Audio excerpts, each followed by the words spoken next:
शिक्षक व्हायचं स्वप्न पाहताय आणि महाटेट परीक्षेची तयारी करताय? मग आजचा हा भाग खास तुमच्यासाठी आहे. आज आपण महाराष्ट्र शिक्षक पात्रता परीक्षेचा पेपर 1 ला अगदी सोप्या भाषेत समजून घेणार आहोत. कोणतीही मोठी परीक्षा म्हटलं की थोडं दडपण येतच, नाही का? पण अजिबात काळजी करू नका. आज आपण या परीक्षेचा संपूर्ण आराखडाच समजून घेणार आहोत, जेणेकरून तयारीचा मार्ग एकदम स्पष्ट होईल. बरं, तर सुरुवात करूया. हा टेट पेपर 1 नक्की आहे तरी काय?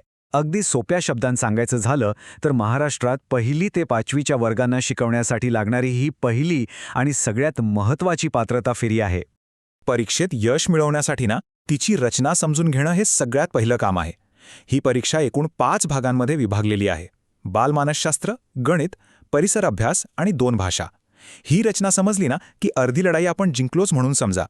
आता वळूया परीक्षेच्या हृदयाकडे, म्हणजेच तिच्या अभ्यासक्रमाकडे. कोणत्याही परीक्षेच्या तयारीचा पायाच अधिकृत अभ्यासक्रम असतो, हे नेहमी लक्षात ठेवायचं.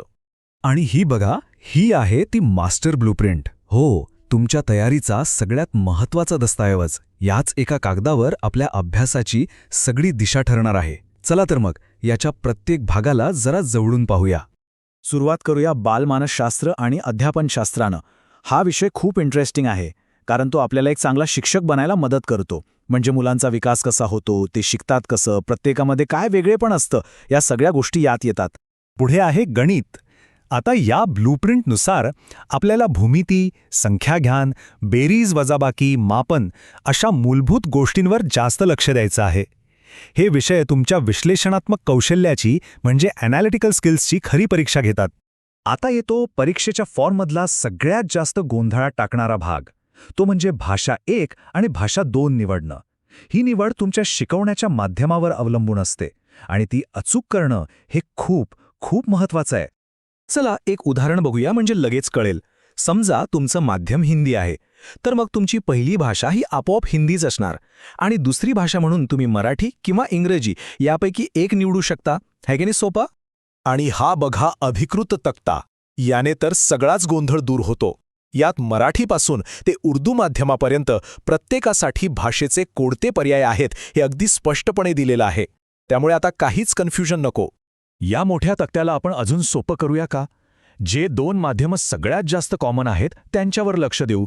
माध्यम मराठी असेल तर भाषा 1 मराठी, भाषा 2 इंग्रजी, आणि माध्यम इंग्रजी असेल तर भाषा 1 इंग्रजी आणि भाषा 2 मराठी. आणि सगळ्यात महत्त्वाचं म्हणजे बाकीचे विषय दोन्ही भाषांमध्ये म्हणजे मराठी आणि इंग्रजीमध्ये विचारले जातात. बरं, परीक्षेची रचना आणि भाषा निवड झाली. आता येऊया मुख्य मुद्द्यावर की नक्की वाचायचं तरी काय.